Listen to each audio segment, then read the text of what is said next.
on pace to absolutely shatter records. Yeah, 26 home runs on the year, currently tied for the SEC single-season record, 11 away from the national record, 8 shy of the program record, and 4 more will tie the NCAA freshman record. Meanwhile, as for Wichita State, they can leave the yard as well, and Trinity Allen has had one of the hot bats as of late. Well, Wichita State, multiple home runs from every hitter in this starting lineup today, but Trinity Allen, not your prototypical leadoff hitter. She left the yard twice on Sunday. First multi-home run game for the junior, but she is leading the way for the Shockers at the top of that order. And it's a Shockers offense that leads the American Conference in home runs this year with 48. This team scored 16 runs against the Sooners in their last meeting a year ago. And in the 2 spot, Asha Moore has been a bright spot for this club this season. Well, Asha Moore, the transfer from North Texas, has fit right in. She's leading the team with 10 home runs on the year. You see there, second in the AAC for on-base percentage. But 1 through 4 for Coach Bredbender are what she calls the big boppers. So not your typical leadoff type roster. Those big boppers will be going up against the senior transfer from LSU, Sydney Berzon, getting the start in the circle for Oklahoma. Well, Sydney Berzon, the transfer from LSU, not as many innings as one would expect coming in, but has started to turn a corner as of late. And Oklahoma going to go ahead and give her the ball in this midweek start. The Sooners back at home after going 6-1 on a 7-game road trip, and we are underway as the first pitch delivered to Trinity Allen. 5 home runs on the year. When you talk about Berzon, seems to be finally hitting her stride. After a rough stretch earlier in the year with her first season here in Norman, as that one chopped over to short, handled by Garcia, bounced in, not in time. Leadoff hitter Allen reaches for the Shockers. Well, Sydney Berzon is going to throw a mix at this Shockers lineup. She's going to sit mid-60s. Mainly drop-rise combo. The vertical separation is what is in her advantage, but she will primarily stay down in the zone with traffic on the bases.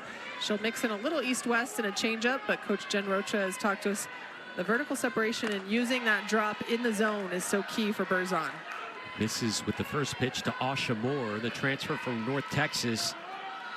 Over Berzon's last 6 outings coming into tonight, just 1 earned run in her last 17 innings. Patty Gasso said the key, she has been attacking the zone more, just like that pitch. She told her, listen, trust the defense behind you. You're going to allow some hits, but continue to compete and attack. When you start throwing too many balls, that's when you get into trouble. Sent it the LSU series and said, Coach, I'm ready to start. And Patty Gasso said, that is exactly what I want to see out of you. That self-confidence is key. Well, feeling back to yourself in the circle, but to reiterate your point, Alex, hitters are hitting 178 off of Berzon when she's ahead in the count. When she's behind the count, 100-point difference, 280 coming into today. And there is strikeout number 1 on the night for Sydney Berzon. A nice drop ball in the inner half there by Berzon to retire Asha Moore. But Berzon controlled that whole at bat. She got ahead. Even though she got to even, she was still in control as far as being able to locate in and around the strike zone, and that's going to be key for the senior tonight. First pitch in there for a strike to Gabby Scott, sophomore catcher out of Angleton, Texas. 365 hitter on the year. Younger sister of former Texas Longhorns All-American Mia Scott. We were talking to her before the game. Said, do you lean on her for advice? Did she teach you everything you know? She said, absolutely not. And then her head coach, Christy Bredbender, promptly called her out and said, that is not true at all. You were on the phone with her the other day asking her for all kinds of tips and advice. Yeah, Coach Bredbender threw her under the bus real fast. But they are 2 very different hitters. Obviously, Mia Scott from the left side, able to utilize her speed. But her sister, Gabby, She swings it well. It's similar. Coach Breadbinner said she likes to take too many strikes, and you and I covered enough of Mia's games. We were like, I think we've heard that before, so that must be running the family. Absolutely. Christy Breadbinner, the winningest coach in Wichita State history, taking them to 5 NCAA regionals, including 3 times in the last 5 years. 1-2 on the way to Scott. Back up the middle it goes, and mishandled by Agbayani. 2 aboard. A rare miscue for the Gold Glove second baseman.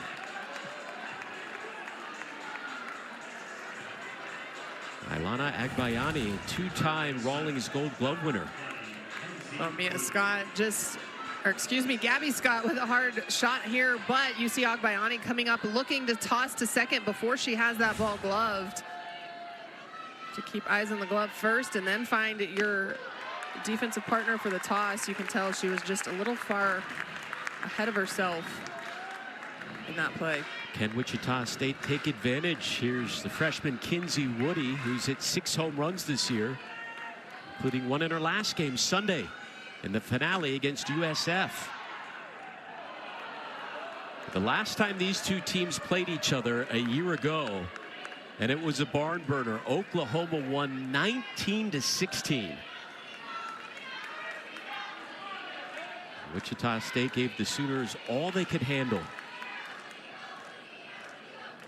Well, Coach Breadbinner talked to us about that game. She said if they hadn't given up 8 in the first inning, we win. We outscored them the rest of the way. And today, so important for Wichita State here as they threaten. You can get through Sydney Berzon, score here in the first. That's some energy that the Shockers are going to need going up against Oklahoma tonight. Chopped over to short, on to second for 1. And the threat is over. The inning-ending double play, and here comes the vaunted Oklahoma offense led by Kendall Wells after the break.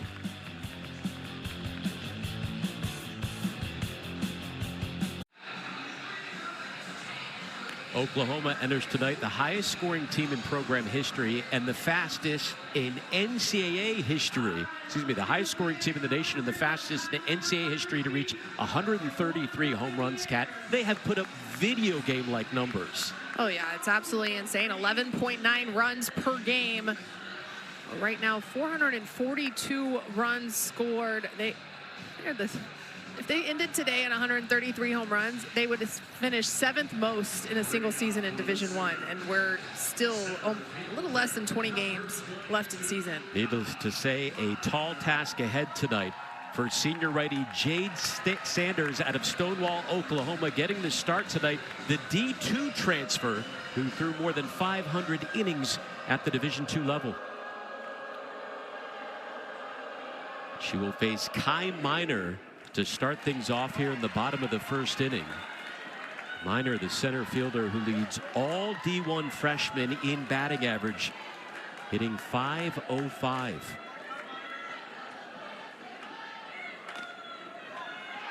This Oklahoma offense on pace to set all kinds of records for batting average, runs scored, home runs.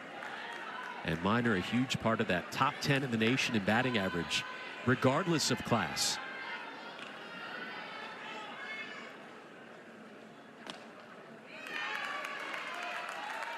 Sanders falls behind 3-0. Sanders going to have to find the corners. Coach Breadbinner talking to us, as you mentioned, the transfer from Rogers State. Used to getting balls a little bit farther off the plate than she does in the D1 level. And a 4-pitch walk to start things off. Of course, in charge of the Sooners, Patty Gasso, fresh off career victory number 1,600 in that series against LSU, and then picked up the next one shortly afterwards. The 8-time national champion who has won 81% of the games she has coached here in Norman. So base runner aboard for Ella Parker, the 2-time All-American right fielder. Parker went yard for the 16th time this year on Sunday against LSU. One of 7 different batters in this Oklahoma starting lineup hitting 400 or better.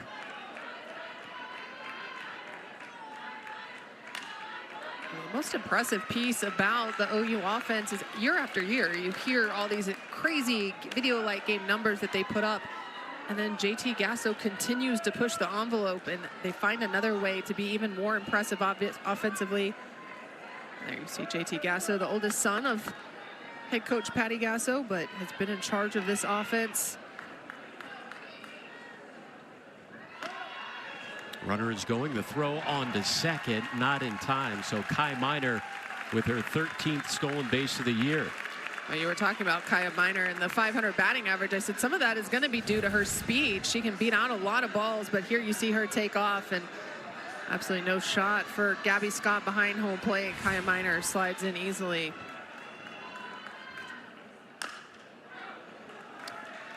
Parker fights one off.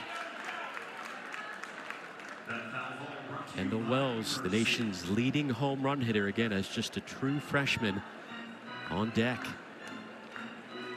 There is no relief in sight in this lineup for opposing pitchers. Up and down, Parker, Gabby Garcia, Wells, Cassidy Pickering. They are stacked, leading the country in batting average, home runs, runs, and slugging percentage by a wide margin in just about all of those stats. Well, if those stats don't scare any pitcher alone, starting with Ella Parker, the 5 straight hitters have double-digit home runs on the year. Parker over to first, and stepping on the bag is Allen as Minor advances to third.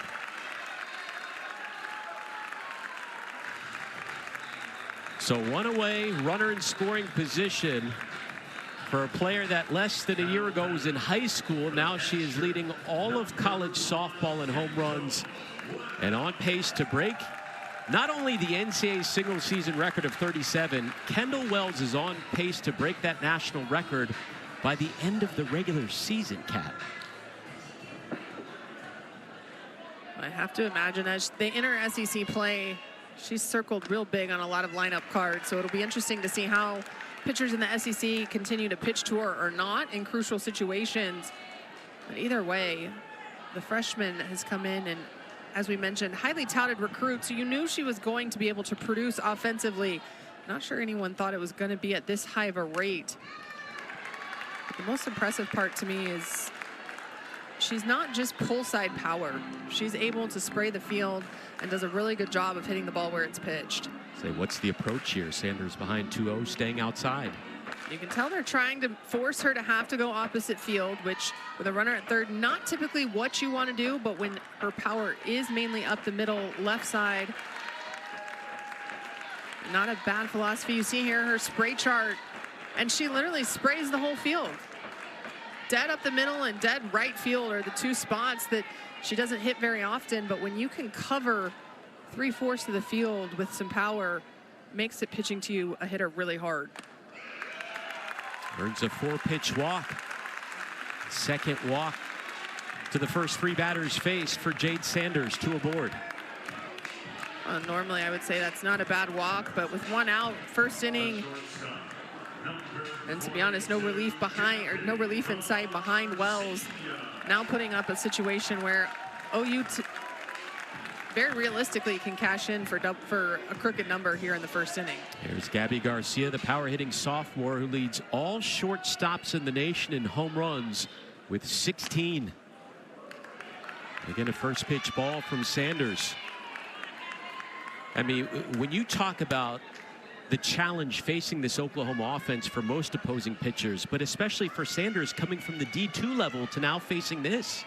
Well, any pitch you throw can leave the yard, and that goes for almost anyone facing OU. But right now, especially getting behind in the count, you know OU has done their scouting. They're very locked into one specific area of the strike zone. But with the way they leave the yard, you have to be very careful against this lineup, especially with runners on. Garcia, an All-American a year ago when she hit 20 home runs. Chops one over to first, and that will get past Allen. Kai Minor comes home, and Oklahoma grabs the early lead.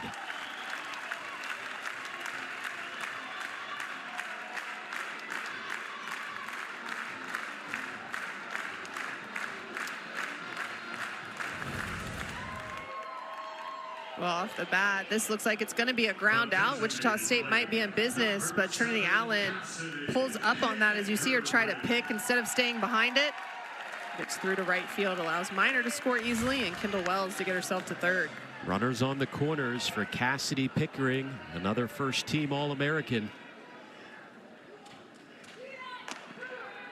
Runner at first is going, and Wells will take second as there is no throw. Two in scoring position for Pickering, who had an incredible 32-game on-base streak that was snapped in that series against LSU. That dated back to the season opener.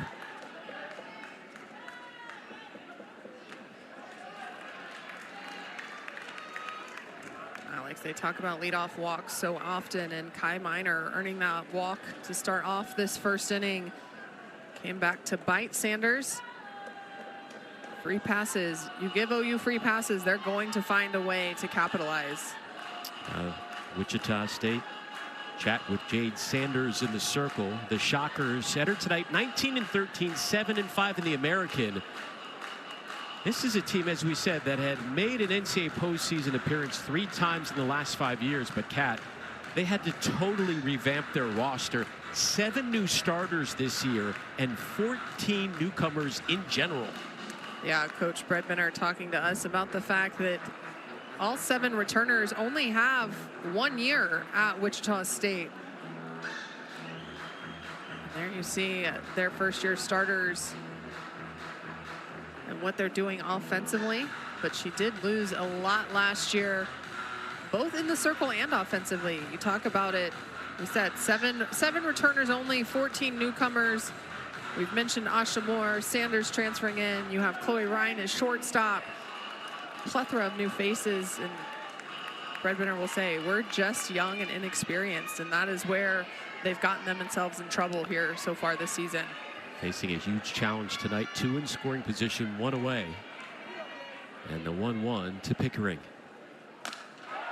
Sends one to left field. That'll drop in and bounce off the wall. 2 runs come in. It's a 2-run double for Cassidy Pickering.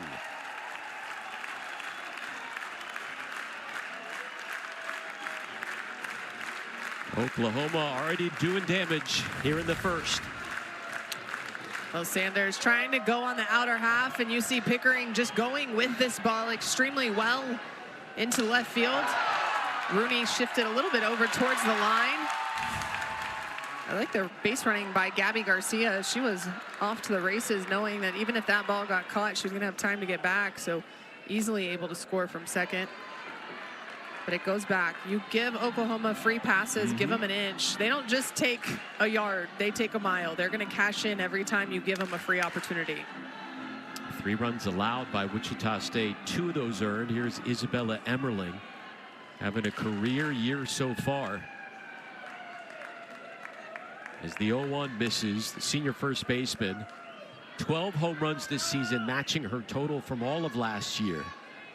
And when the star freshman Kendall Wells arrived, you know, for Emmerling, it was kind of the hardest thing, but also the best thing to happen. Competition made her up her game as she drilled one off Sanders. And Sanders hobbling right now. That drew oohs and ahs from the crowd as they will go out and check on the senior.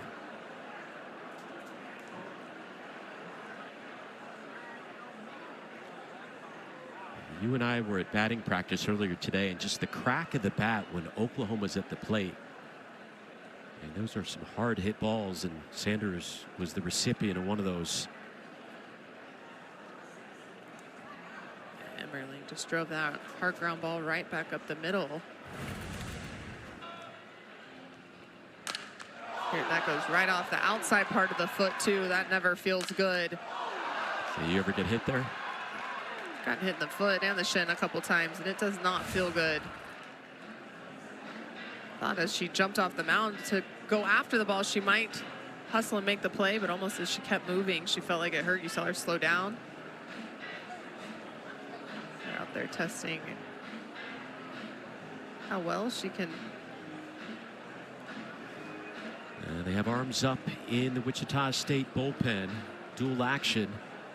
And a 3-0 game here in the first inning as they continue to take a look at Sanders. She'll try and tough it out. Well, the key is this is going to be her front foot, so where she lands and resists against. Is she going to be able to do it with enough force that she doesn't lose any velocity and she's able to have some control? How difficult is that to play through that?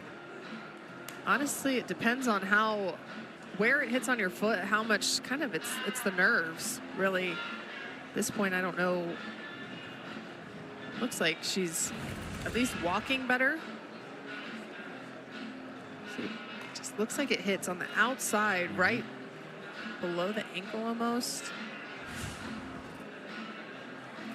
I mean, if I'm Brad Brenner, the warm-up pitches didn't really convince me that she's pitching at full go. But Brad Brenner and the athletic trainer out there to make the final determination.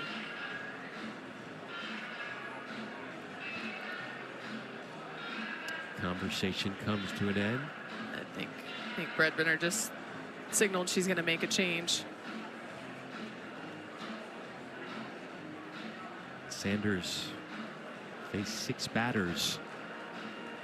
A couple of hits and a couple of walks, and then a moment ago, as you said, got drilled by that shot off the bat of Isabella Emmerling.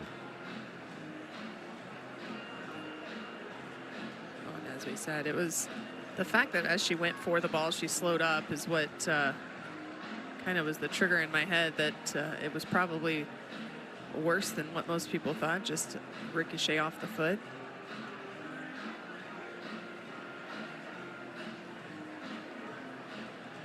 And you can see he's still in some pain there and gets a round of applause from the Oklahoma fans here at Love's Field.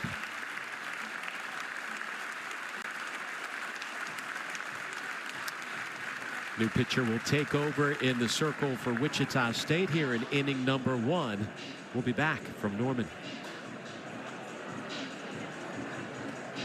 Gabby Fakes, the sophomore transfer from Wisconsin, replaces Jade Sanders. Well, Gabby Fakes going to be drastically different. Left side. Could combat the left-handed bats of the Oklahoma lineup, but limited innings so far this season, just 12 1/3.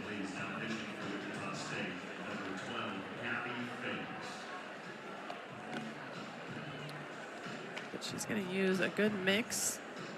A lot of curveballs, drop balls, change up. Big thing for Gabby Fakes, she attacks the zone well, but she has to be able to stretch the zone as well. Stay into the zone too long, gets hit, but get ahead and then try to expand and see if she can get the Sooners out a little more efficiently. Lower pitch count's going to be better if you're a pitcher against this Sooner lineup. Saw limited action last year for Wisconsin, just 3 appearances, dealing with injuries, and now steps into the fire here with her team down 3-0 to the best offense in America. Runners on the corner, still just 1 away. And Ilana Agbayani, the senior second baseman, coming up to the plate. She had a couple of hits in the finale against LSU on Sunday.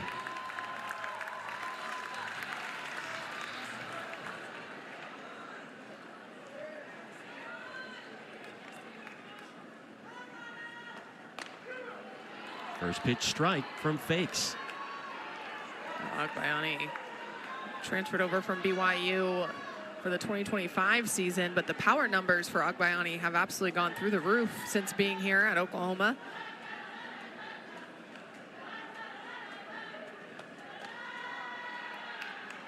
Power numbers have gone up just about across the board for every Oklahoma player who arrives in Norman, and also usually a terrific defensive player. But we saw the miscue in the top of the first, that she's got Emmerling over at first and Pickering at third. Showed bunt. For Oklahoma, that miscue didn't hurt them, unfortunately, for Wichita State. You'd be looking at 2 outs right now if play had been made against Gabby Garcia.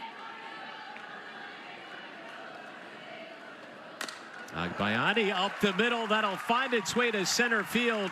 And it's an RBI single for Ilana Agbayani. 4-0 Sooners.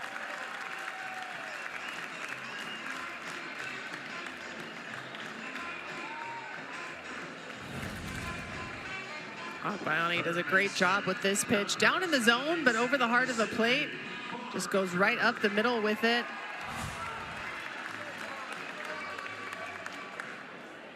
And now 2 on for Sydney Barker, the sophomore out of California. Barker's taken over at third since the injury to Nelly McEnroe-Morenas, which nobody's talking about. This is an Oklahoma team putting up all these record-setting numbers despite losing their starting third baseman for the year. Starting third baseman, one of their top hitters. That just shows what they're capable of. Oh, what a leaping grab by Smith over to second, not in time. But a nice defensive job by Cammie Smith. Well, this is sinking liner. It looked like it might just get over Smith, but she's able to make the jump, outstretch reach. A big second out for Wichita right now to keep Oklahoma from scoring any more. If Fakes can retire Abby Dayton, a great relief appearance here in the first inning for the lefty. Dayton hitting .461 in the 9 spot. She surpassed 200 career hits last weekend in Baton Rouge. She's taken some of the younger players on this squad under her wing as one of the veterans. 2-0. I think you talk about Oklahoma's power, and one of the things not talked about a lot, because they don't have to steal a lot when you can leave the yard, but Abby Dayton, Ilana Agbayani, Kai Miner all can run really well, which allows Coach Patty Gasso and JT to be more aggressive on the bases when balls do stay in the yard. You can go ahead and keep waving them around, but the speed also puts pressure on the defense. And those fast runners advance a base, second and third, 2 away. And by the way, one more ball from Fakes will load the bases, and we'll go back up to the top of the order.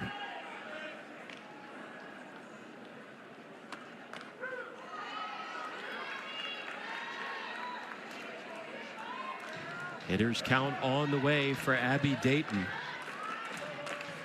Scored the tying run, then drove in the winning one in last week's series opener against LSU. Full count on the way. You can tell Dayton trying to use her speed. She mixes being able to slap and swing away in there, but trying to make some contact against the Shockers lefty right now.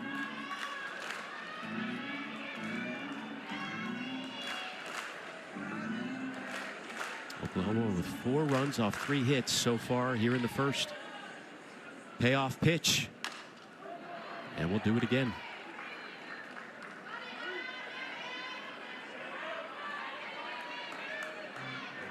Abby Dayton, former transfer from Utah, where she was an All-American.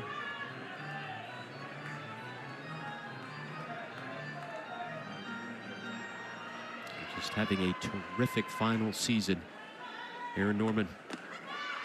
And the bases will be loaded for the Sooners.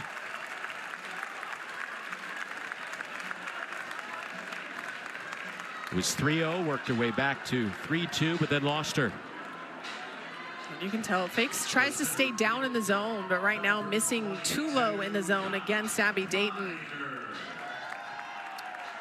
And here comes freshman Kai Miner, walked in the first inning. One of the best batting averages in America right now, hitting .505.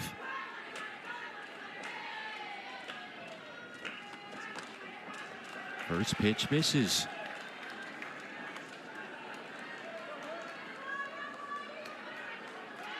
Sooners have batted around here in the opening inning.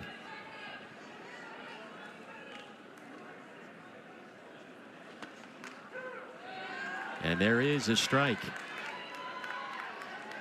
Emmerling at third, Agbayani at second, and Dayton over at first. JT Gasso excited to see the offensive output early in this game. A lot of times in the series on Sunday, you get one day to prepare. You come to a Tuesday. It can be a slow start, lethargic sometimes. Even Coach Bredbender said, I'm not sure what we're going to get out of our team today, as they traveled back from Florida yesterday. 2-2. But Oklahoma coming out and making a statement here early. I go back. That error at first base really game-changing in the fact could have been staring at 2 outs and just 2 runs scored. The 2-2 to Minor with the bases loaded. Up the middle it goes. Handled nicely over short by Ryan. But Oklahoma strikes first. 4 in the first. 4-0 Sooners here in Norman. In Baton Rouge, and now here for her first home game of the year after being diagnosed with cancer earlier this year. Underwent surgery. Missed the first few months of the season, but has proudly declared that she is now cancer-free. Kat, you and I spoke with her before the game, and she said, you know, it really put everything into perspective. All of a sudden, every pitch, every strike, every ball doesn't seem like life or death anymore.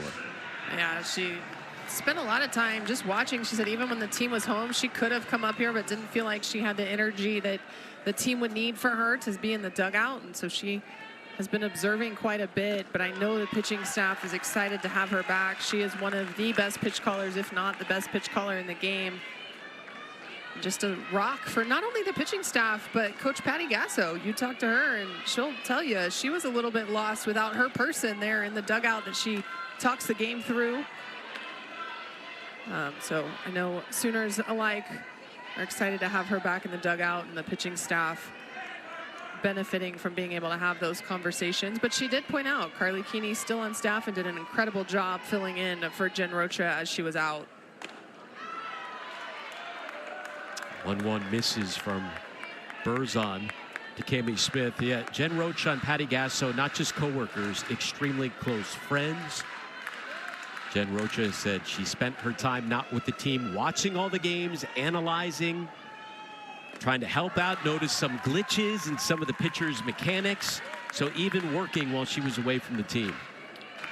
She said it just gave her a different perspective to be able to watch on TV, have a different view than you do from the third base dugout or even first base dugout. Said, what were the emotions like first home game of the year? And you could see it took a while to answer that one, choking up a bit. Yeah, well, remember, she's an alum from this program as well, pitched here for the Sooners, so obviously Norman, Oklahoma, and she didn't play here at Loves, but being here at Loves Field means a lot to her and her family. Berzon with the 3-2 count, gave up a leadoff single to start off the night, and then that was it in the first inning. Got some help from her defense as well. Double play after an error before that. Well, for Berzon, that's going to be key. She throws a lot of drop balls, does have the rise ball to try to get the chase or a pop-up if needed, but going to try to feed the defense. And when you have as good of a defense behind you as Oklahoma does, let ground balls rain all day. They're going to take care of business back there. Berzon won 38 games in 2 years at LSU. Some people surprised when she answered the portal. And now the question this year for Oklahoma, listen, the offense has 0 questions, but who is the ace of the staff? Who is their go-to when it counts in the circle?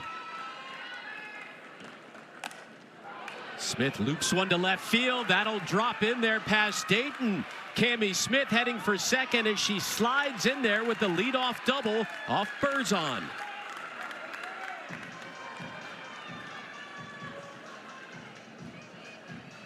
Well, right now for Wichita State, it's important they get the leadoff on, but it's important they also keep in perspective, just chip away. But Cami Smith does a nice job with this pitch inside. Pulls it right down the line. Abby Dayton plays it off the wall well, but Smith with some good speed able to get into second safely. A big leadoff hit for Wichita State. More importantly, a big leadoff runner in scoring position with no outs. Epperson swinging away over to third. And making the tag is Emmerling. The throw from Barker pulled her a bit off the bat, but the out is recorded first of the inning. So we talked about this Oklahoma pitching staff as you get a look at the defense. I think they thought Berzon maybe would be the ace. So far this year, it's really been Audrey Lowry, the sophomore lefty, stepping up in that role. Yeah, the sophomore has truly stepped up and done an incredible job. And You look at all the data and analytics, being left-handed is an advantage just in and of itself, but then you couple that with a good movement. But they really are still looking for Berzon to be that number 2 starter, to be able to complement Audrey Lowry. So go have a lefty, have a righty, not necessarily have to rely on Lowry so many innings in SEC series. The name of the game when you get to postseason is how rested can your pitching staff be, and so Oklahoma really looking for some more innings out of Sydney Berzon here. 1-1 misses. Saw Miley Uchenio pick up a win over LSU on Sunday. She's 10-0. Oh, and right now, Miley really has been that second pitcher for Oklahoma. Two pretty big pickups for Oklahoma in the offseason when you get 2 pitchers from the SEC to join your pitching staff. Now Berzon behind 3-1, and this is exactly what Patty Gasso was talking about, her concern when it comes to Berzon. She starts throwing too many balls in the count. Comes back with a strike, and the count goes full. A lot of times as a pitcher who has vertical separation, you're used to getting swing and misses. And so you try to make the ball move more than you try to make the ball be in the strike zone. And if you're not establishing strikes early, hitters aren't going to chase it out of the zone. Diving stab made by Garcia. The throw to second. Oh, just getting back safely to the bag was Smith. 2 on, 1 away. Well, that was an absolute heads-up play by Garcia to see if she could almost backpick Smith at second, but Smith, seeing she stopped that ball, gets herself back, but any hesitation, that would have been a nice play by Garcia to get a second out. Very heads up by the infield of Oklahoma. Again, it's a Wichita State offense as Oklahoma talks things over that can do some damage. 48 home runs on the year, averaging about 5.5 runs per contest. And a chance to break through here. What are you seeing out of Berzon so far? Well, actually, I was going to say when Jody Epperson grounded out the first pitch of the at-bat, interesting that she was attacking that early because Berzon wasn't necessarily throwing a ton of strikes. And so right now, Wichita State, with the hits they have gone deeper in the count against Berzon. And right now, that would be my philosophy. Not necessarily swing first pitch, first strike you see, work the count a little bit, and then see if you can attack. But Berzon hasn't established that lower part of the zone for called strikes yet. She misses there, ball 1 to the senior shortstop, Chloe Ryan, grad transfer from St. Louis. Only 11 hits on the year, but 4 of them have left the yard.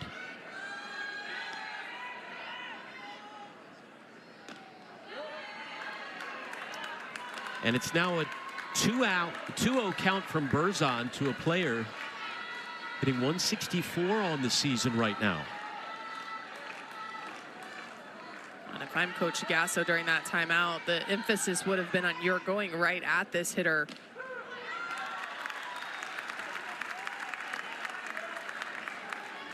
And again, you have a defense that can make the plays. Even Gabby Garcia stopping that ball from getting through to left field. If that ball gets past Garcia, Cammie Smith is in scoring, or only 60 feet away from scoring. So your defense is working. You have to allow them to do it.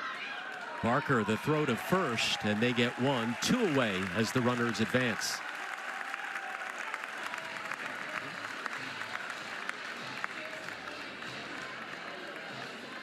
Wichita State opting for the bunt there. Tess Barker at third, but as you mentioned too, Chloe Ryan in the lineup more for her defense and her offense, so try to force some action with a bunt. Here's freshman Mackenzie Rooney. Opportunity for Wichita State to get on the scoreboard, which they will need to do plenty of times because Oklahoma is averaging about 12 runs per game. Rooney hitting .250 on the year, 4 homers.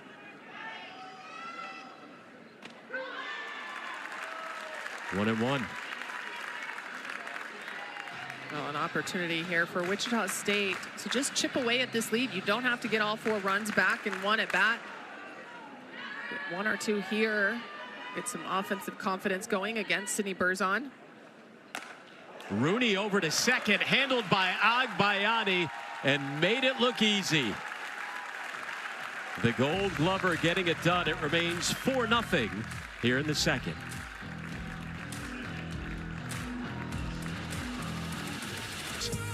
Sitting at 26 home runs. She is on deck here in the bottom of the second inning. Currently tied for the SEC single season record.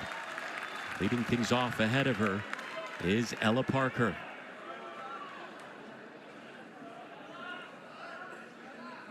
Parker grounded out in the first.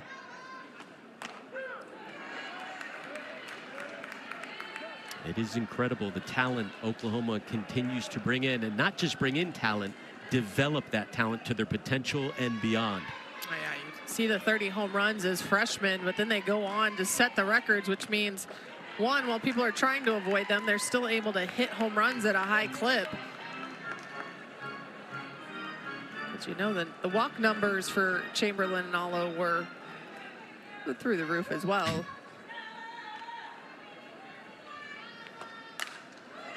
Parker fouls one off. I'll say I got to face both those hitters at the national team camp, and you have to be careful regardless of who you are. What makes a hitter like that so special? Well, you know that they can punish any mistake, so you're really thinking about not leaving the ball over the white, which makes sure you have to really paint the corners. But at the same time, the more they develop, they start to understand pitch sequencing and what people do to get them out. And so it becomes a guessing game and a chess match of, they think I'm going to do this, but I'm really going to try to do this. And I remember Allo specifically, I had one tryout with her and got her out once, and she walked once.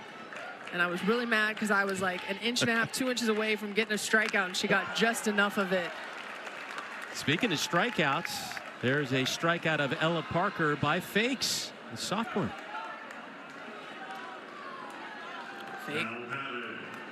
Fakes the lefty on lefty, was able to drift that ball just up and away from Parker. And so here comes Kendall Wells, who currently has hit more home runs this year than 178 Division I teams. And again, just like the previous pitcher Sanders, they stay outside. Well, yeah, Fake's going to use a backdoor curveball that looks like it's on the outside part of the zone, and then the ideal spot is for it to cut back to the back corner of the plate. So there, Kendall Wells didn't think that one was a strike. Big home run swing and a miss, and the count 0-2 to Wells. The big thing here with that backdoor curve from a lefty, Wells really has to think staying right center.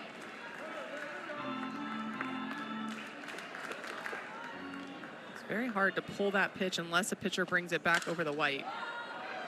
Sends one into foul territory. Wells' club coach noticed her way back in middle school at a young age when she was playing sports with all the boys. And as he put it, she was roughhousing. She was tossing them around like rag dolls. And he just had a feeling this is going to be one powerful athlete when she grows up. And that has proven to be true. Fouls another one off. Fakes got away with one right there. That one too much over the plate. That's trying to go up in the zone, but that's on the plate, and Wells fouls that one straight back. Right now has her set up for off speed or even possibly a chase, but that chase has to be well up at her eyes or higher. The 0-2. Drilled to center field, but Epperson is there. 2 up, 2 down here in the second. Great job there by Fakes. She actually goes low and in, but she stays at the knees and gets that one tight to get off the handle of Kendall Wells. How much of an adjustment is it for these Oklahoma hitters to go from the starter, the righty Sanders, to now the lefty Fakes, who's looked pretty good coming out of the pen? That's a little bit of an adjustment because obviously you're talking going from right-handed to left-handed, but two lefties have a lot of times have a sweep that is going across their body. So if you're a left-handed hitter, it's tailing away more from you than a normal pitch from a righty. And if you're right-handed, a lot of times it'll get in on you a little bit faster than you expect. Gabby Garcia reached on an error in the first.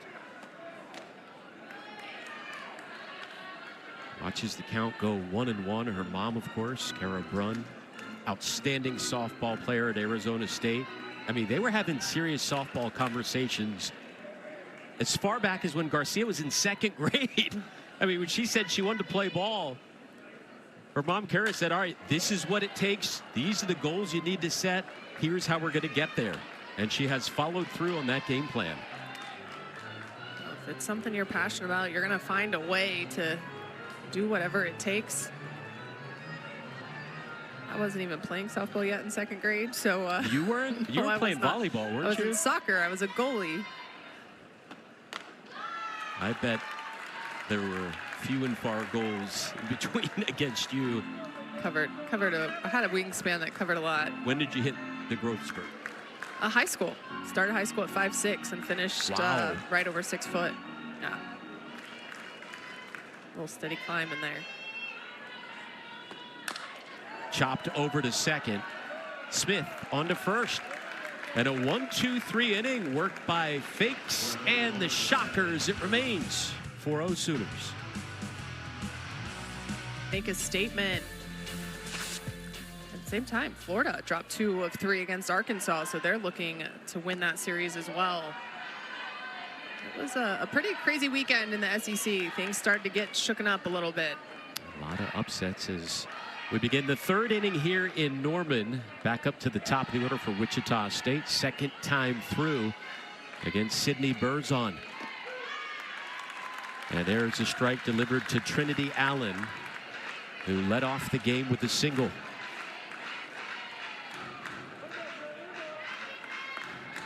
All right, now for Wichita State, you can tell they're starting to be patient early. Berzon only 5 of 10 for first pitch strikes. At a 50% clip, not necessarily having to pull the trigger early if you're a hitter for the Shockers. They're even in hits right now, despite this score, each team with 3 hits.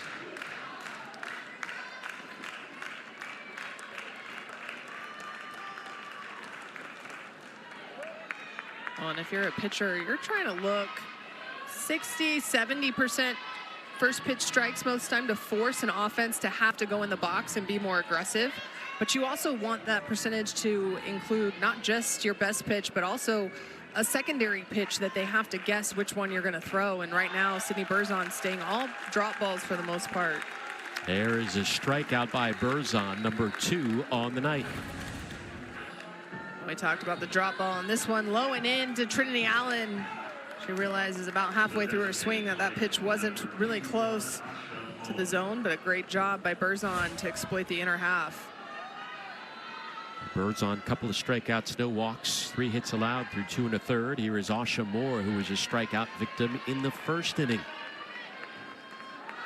Moore tied for the American Conference lead in home runs. She has 10 home runs on the year with 25 RBIs. And is top 20 in the country in on-base percentage. You see there 1-0, Asha Moore able to swing a little bit more freely. When the pitcher's working from behind, it's going to force them to have to throw certain pitches in the zone. And as hitters, you start to see what is the pattern of her strike pitch. Asha Moore there looking for a pitch up, able to swing freely. And while that was foul, she got a lot of barrel to that one. She's got 5 home runs in her last 8 games. Watches the count go 2-1. Grew up about a half hour north of here in Del City, Oklahoma.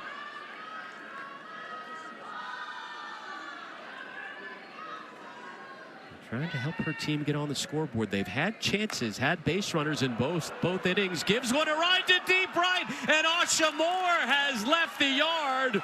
Wichita State is on the board.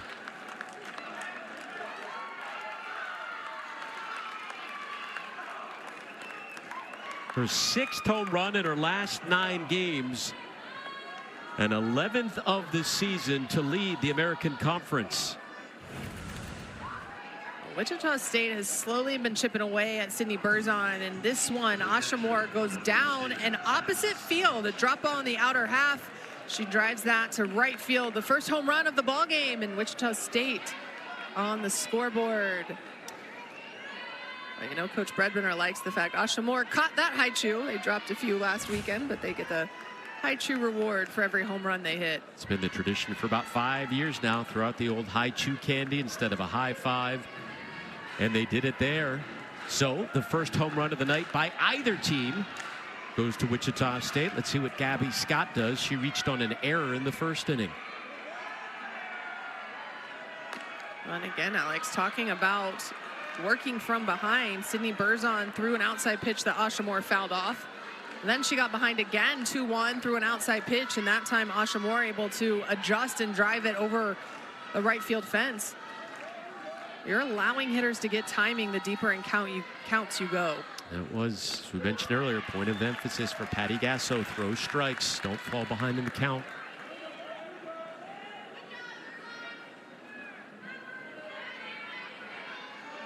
Scott having a nice sophomore season with the Shockers, hitting .359. There's a strike. Count evened up. That's the pitch right there. If you're Gabby Scott, it's similar to the pitch Asha Moore hit out. So you're looking for that pitch, especially in a 2-1 count. If you foul it off, no big deal, but watching it, you're not getting any timing. Over to first, that'll find its way to right field. And how about this? Wichita State is out hitting Oklahoma right now. Another base knock off Berzon. Gabby Scott gets just enough of that one to scoot it through the infield.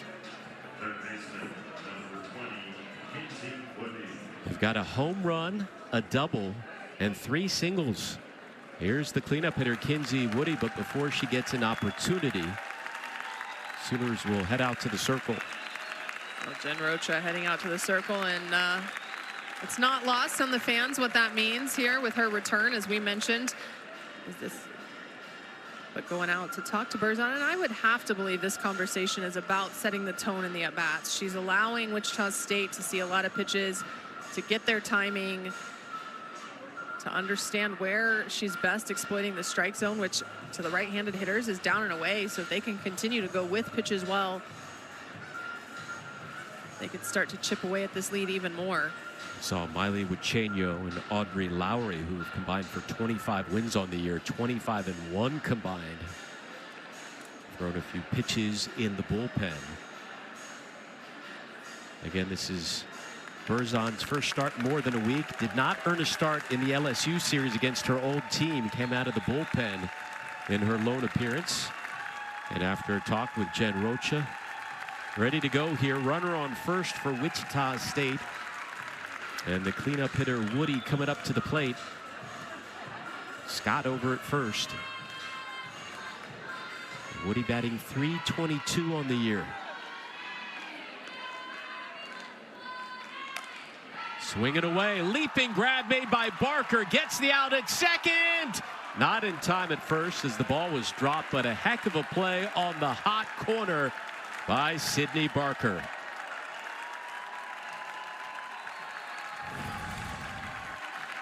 Thought this ball was going to get over the head of Barker, but she's able to make the stretch. Almost a double play, but Emmerling unable to hold on to that one over at first base. It was bang, bang. I think Woody might have been called safe even if she catches that ball, but the defense again behind Berzon so strong. Cami Smith lifts one to deep left field, and that one finds its way into the stands. Second home run of the inning by the Shockers, pulls them within 1.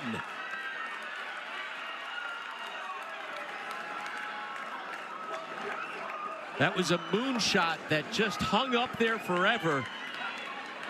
And Wichita State is right back in it.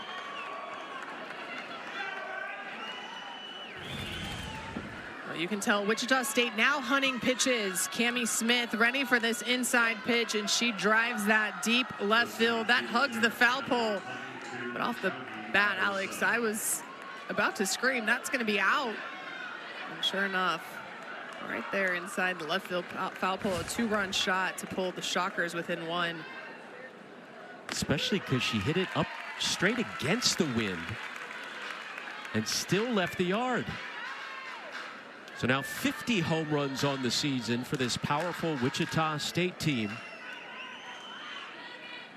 There's Jody Epperson. Over to third, Barker. Play is made by Emmerling. We will talk to the Shockers head coach. Christy Breadbender has to be feeling a lot better now about her team. Straight ahead. Christy Breadbender, 15th year in charge, winningest coach in program history. Again, they played the Sooners close in their last meeting a year ago. It was a 1916 Oklahoma win. And it's a one-run game here as Pickering, Emmerling, and Agbayani do up against Fakes.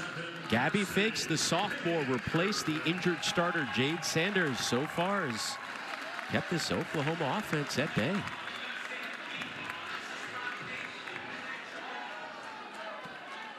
Here's Cassidy Pickering.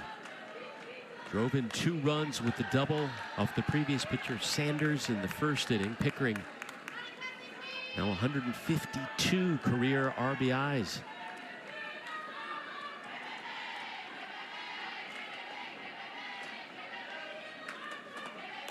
This was a player who was so confident when she first arrived in Norman. First year, Patty Gasso pulled her aside and said, you know, you're going to be our captain one day. And Pickering, as just a true freshman, responded, I know. Thanks, coach. I already knew that. And Gasso said she loved it. Pickering oozing confidence. They get her there. But just an extremely talented player throughout her tenure here in Norman. Oh yeah, lefty power hitter has been in the lineup from the jump. I remember I was doing a game her freshman year, and my play-by-play, which wasn't you, was asking, do you walk Jennings to get to Pickering? And I was like, well, the senior versus the freshman, yeah, I would. And they did that, and then Pickering promptly answered with the home run. And just been able to display power and consistency all 3 years here in Norman. And one of her many home runs is the first pitch is a ball to Isabella Emmerling, the former transfer from North Carolina. Tied the OU record with 3 home runs in 1 game earlier this year against Montana, and nearly did it again against North Texas. Flies out to right. Gabby Fakes so far has faced 9 batters, giving up just 1 hit, no runs. Well, Fakes doing a good job of, as Coach Breadbender mentioned, nibbling around the zone. You see the spin is working, the lazy fly ball to left field, that almost not so hard hit to right field. So while OU trying to go with where the pitch is pitched, at the same time the spin inducing fly balls for the Shockers to handle. Agbani drops down the butt. The throw thrown away from the first baseman Allen, and Agbayani heads on down to second with 2 outs. A runner in scoring position for the Sooners. Ilana Agbayani reaches for the 2nd time tonight. Alex, we talked about how the Sooners are not only known for their power, they have speed, and Agbayani testing Fakes here with a bunt. Fakes just unable to make the throw. You see Smith trying to come over, but Fakes makes the throw across the baseline. Agbayani in scoring position. So it's a single and an error. 2nd error of the game for Wichita State. They did allow 1 unearned run, Cat, and that's the difference so far. Well, and right now the conversation from Courtney Oliver out there is making sure Fakes understands, hey, don't rush yourself. She got a good jump on that bunt, but just starting to make the throw before she was turned all the way. Trying to slow the momentum down a little bit. Want to remind you, number 2 Texas and South Carolina start a big 3-game baseball series on Thursday night at Founders Park in Columbia. We'll have it for you right here on the SEC Network and the ESPN app. This coverage begins at 7 Eastern, 6 Central. So coming up to the plate with a runner in scoring position is Sydney Barker. It's nice defensive plays over at third, lined out at the plate in the first inning.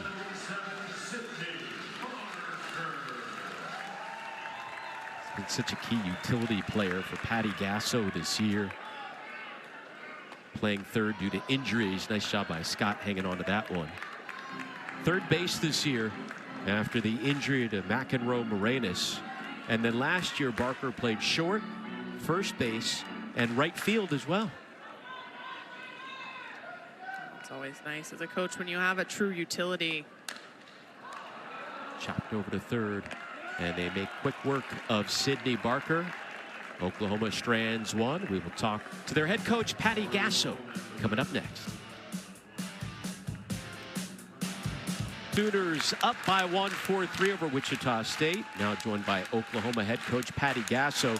Coach, your offense struck early in the first, but what have they seen so far out of the pitcher that came out of the bullpen for Wichita State, Gabby Fakes? Yeah, she's really tough on lefties and throwing in on righties. So we're taking the bait, and we need to be a little bit better. We've lost some momentum here, and we're pretty notorious for someone scoring on us, and we come right back, and we didn't. So that's always a little concerning for me, but we're gonna get this figured out. Well, Coach, you're going to your own lefty in the circle. Can you talk about what what you saw from Berzon and what changes you're hoping to see from Lowry? Yeah, I think Berzon was just behind a bit and just leaving a few pitches over the plate that got hit pretty hard.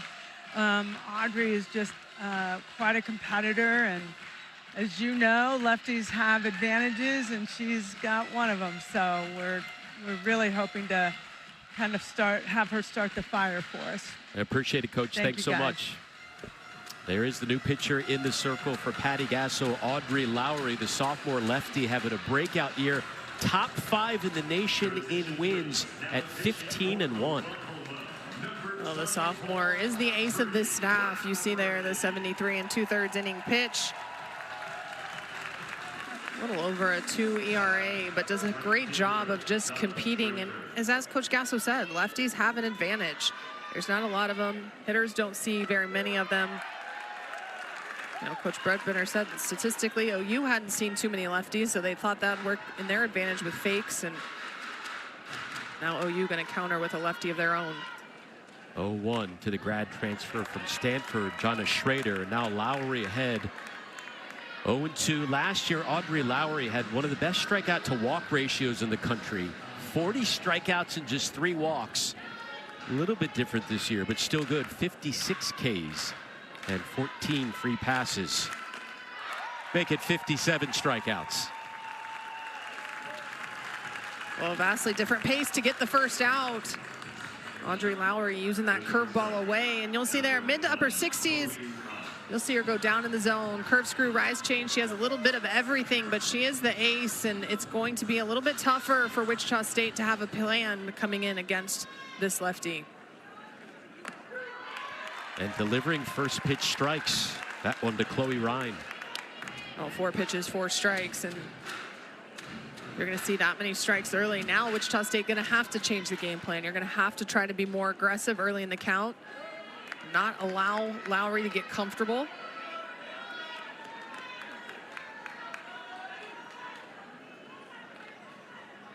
Lowry has held opposing batters to a 197 batting average this year. Making her 9th appearance out of the pen. And the announcer jinx is in full effect. Right after you brought up the strikes, she's delivered 2 balls. I'm trying to work that outer half to Ryan, and it's just getting away from her up in the zone a little bit.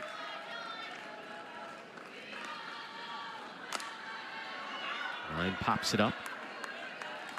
2 away. You're talking about the batting average against Lowry. The other piece is her whip is under 1. It is a 0.92, so free passes are hard to come by off of the lefty as well. 2 away from Mackenzie Rooney, freshman left fielder. Patty Gasso has been praising Audrey Lowry a lot this year. Said she's very calculated, always has a great game plan ready, always carrying around a notebook with pertinent info. Just a studious player who delivers a strike to Rooney.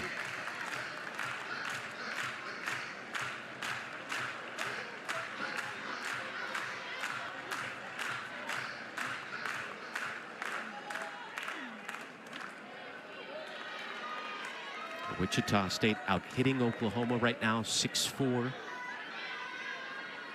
All 3 of their runs came in the last inning. A couple of homers and a single.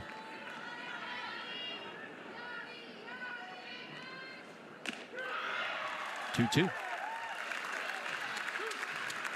Well, there you see Lowry. She already established the curveball outside for a strike. Now using the inner half. Wichita State going to have to divide the plate in half and pick which side they're going to try to attack. This one up the middle, and it'll drop in there to shallow center field as Rooney reaches with 2 outs.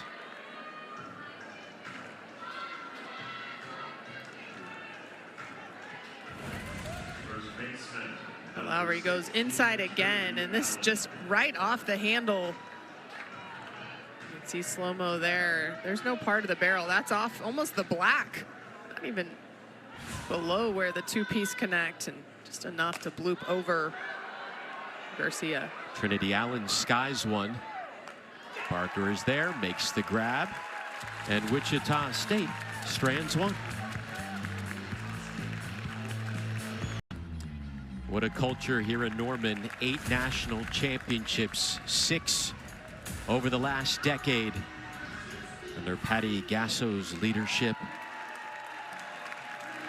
That culture continuing to this day. Won a conference title every season over the last decade.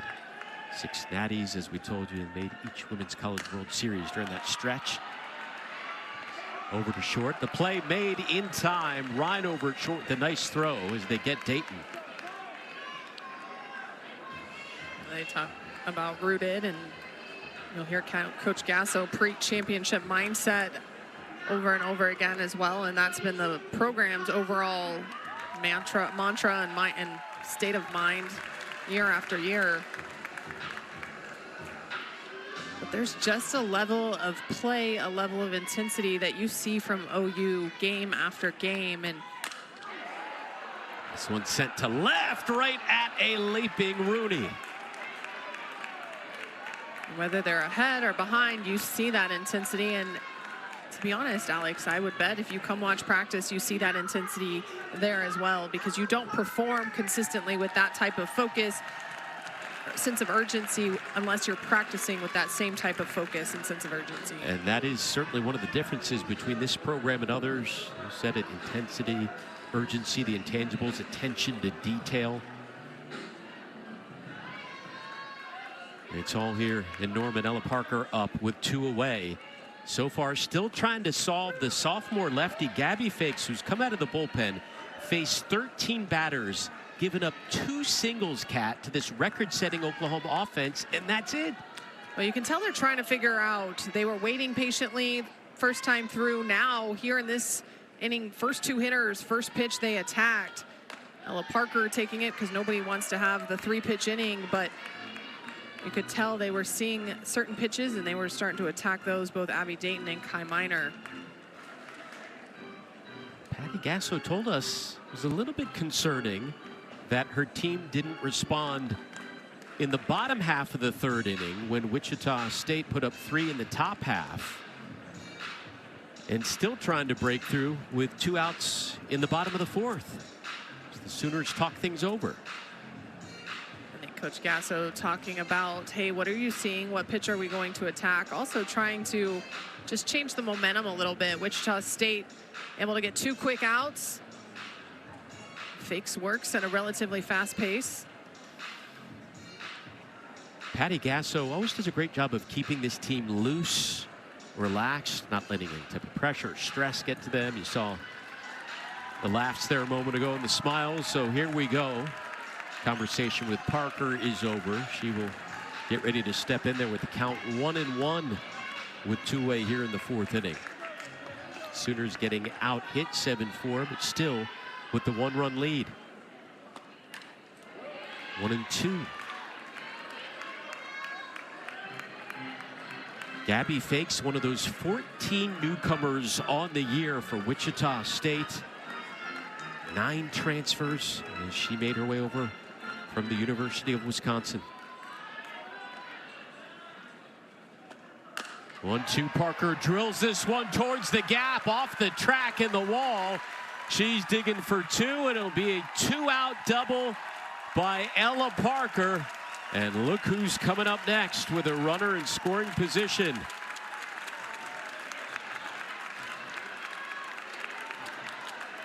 Kendall Wells, the nation's leading home run hitter. 26 on the season. Walked in the first inning, lined out in the second.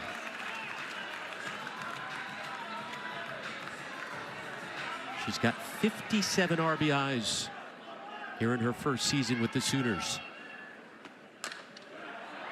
Sends one down the line into foul territory. That was the first time really they have thrown anything but low and away, or at least outside to her.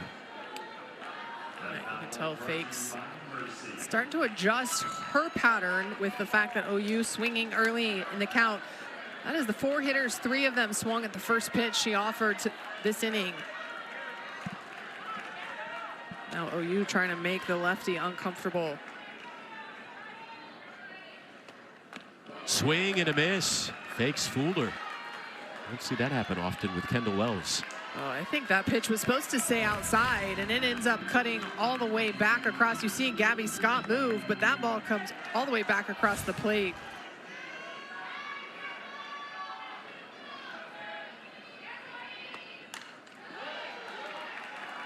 Kendall Wells 11 home runs shy of the single season NCAA record of 37 that was set by Lauren Espinoza 31 years ago. Did it for Arizona back in 1995, and Wells on pace to break that record in the regular season.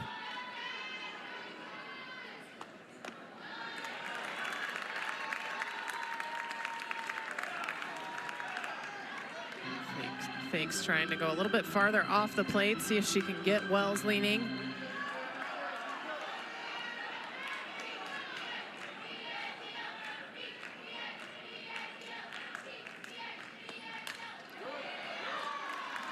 She's attacking. She is, and they're staying low and away, and well, that is probably the biggest hole in Kendall Wells' swing, is that low and outside corner. Do have to be careful. Ole Miss stayed there, and she eventually adjusted and drove one to right field for a home run. Right now, I think you have her set up. If you could throw a changeup that tunnels and maybe ends in the dirt, you might get the chase.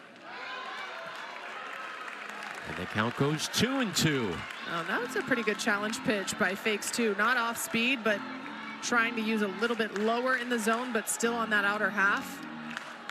Now that you have her leaning and you've thrown a lot out, you might be able to get the jam job off the hands.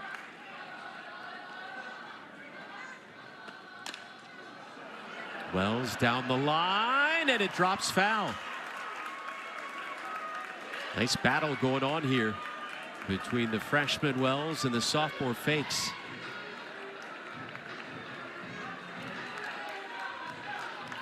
Eighth pitch of the at-bat coming up next. That one, Fakes actually did try to go inside, and Wells was late on it.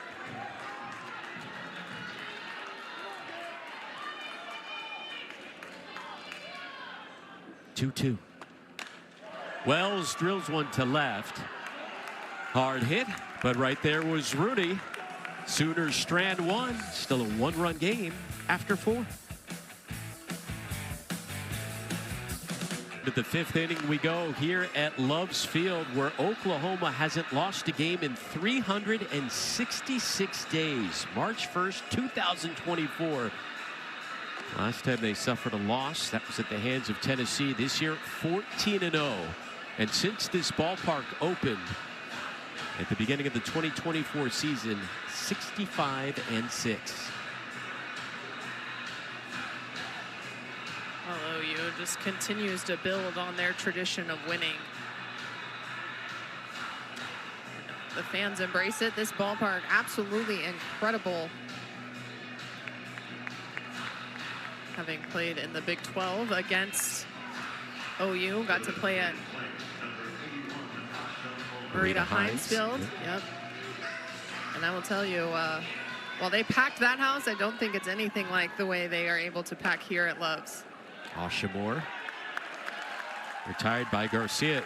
Since the ballpark opened, they've averaged nearly 4,000 fans per game. That leads the country in attendance. Sooners hanging on by one, jumped out to the 4-0 lead after one. Wichita State responded with 3 home runs in the top of the 3rd inning. And that's where we stand here in the top of the 5th.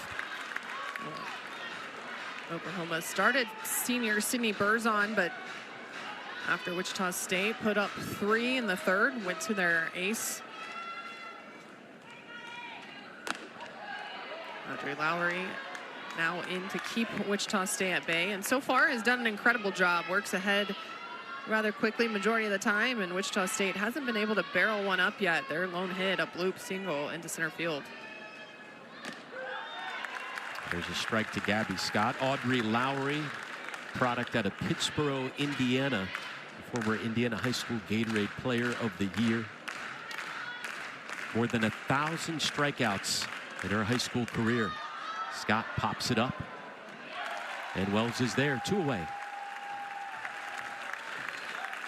Wells, by the way, tremendous defensive catcher as well. We usually only talk about her offense, but just getting a ton of starts behind the dish as a true freshman.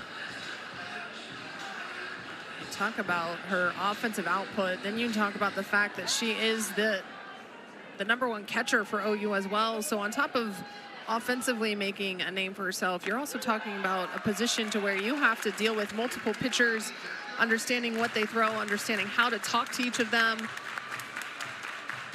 Some like you to move before they pitch, some like you to stay still, and it's just a lot to put on a freshman, but she's handling it like a veteran. How particular were you about who was catching you? I know you had your favorite battery mate, Megan Wellis, former Big 12 Defensive Player of the Year, but how particular were you? I think after a while, it's about the fact you get on the same page as your catcher. And as a catcher, that's hard to do with multiple pitchers in a short span. And so I will tell you, a lot of people, I could throw to almost anyone, but I like to have that connection with whoever it is. So both in college and pro ball, obviously, Willis was majority of the time my backstop. But I also knew that if we had another catcher who was going to put in, whether it was for offensive production or to give Willis a break, I had to try to make that connection to where I knew I could be comfortable throwing to them. Well, for a moment, Ella Parker ran out of right field, not behind the gate, but she's back, and now Lowry is ready to go. Fields that one easily, a 1-2-3 inning worked by the sophomore Audrey Lowry. Sooners offense hasn't scored since the 1st. We'll see what they do coming up next. Record-setting Oklahoma offense for 3 consecutive innings, but sophomore lefty Gabby Fakes is on that list. She has been tremendous, Cat, out of the pen. Well, she came in and just really was able to come in and attack the strike zone. Sanders was working around the zone. Abby Garcia swinging away at the first pitch and retired. Sanders was working around the zone, getting deep in counts, and Fakes being lefty on lefty, using that curveball away. We've seen that's 4 out of 5 hitters now swing at the first pitch. 3 of those lefties, they're looking for that curveball, but they're still under it and getting the fly ball for Gabby Fakes. Listen, Oklahoma's offense was cooled off a little bit in Baton Rouge. They did score 8 in the finale, but held without a home run in the first 2 games, held without a home run so far tonight. And again, all 4 runs came in the first inning against a different pitcher.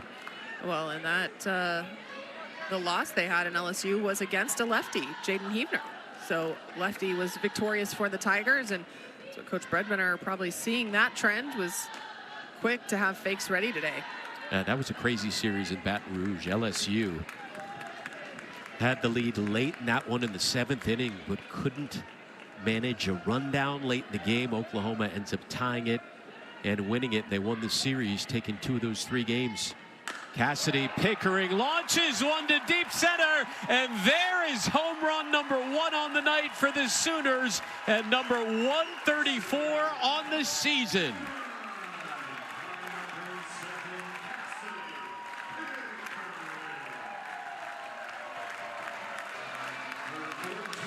For Cassidy Pickering, her 14th of the year.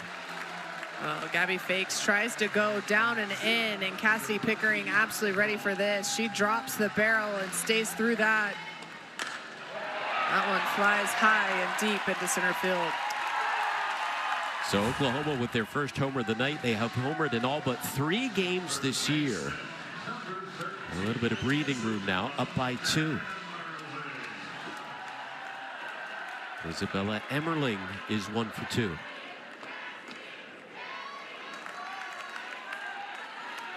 We talk about the sign of good things to come. When Emmerling manages to go a yard, the Sooners are 20-0 on the season.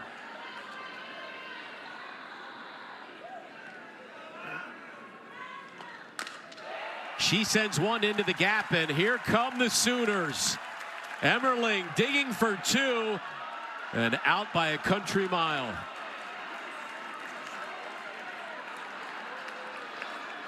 A little bit too aggressive there on the bases, 2 away.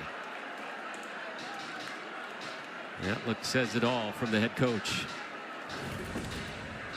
Well, here, the ball's in front of you, so you know if you can make it or not. And Emmerling trying to push the envelope. A great throw by Epperson in center field.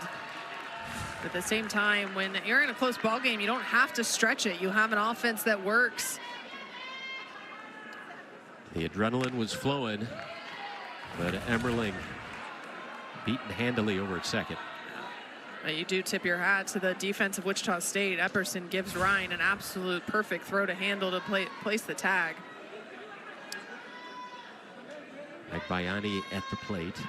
She's 2 for 2.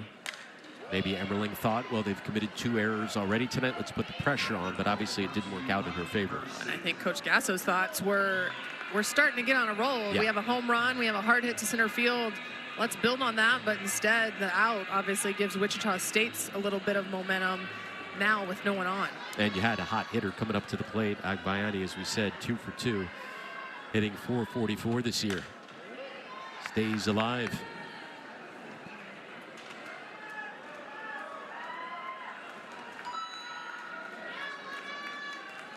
This team's now even in hits after that Emmerling single before she was thrown out. 7 hits apiece.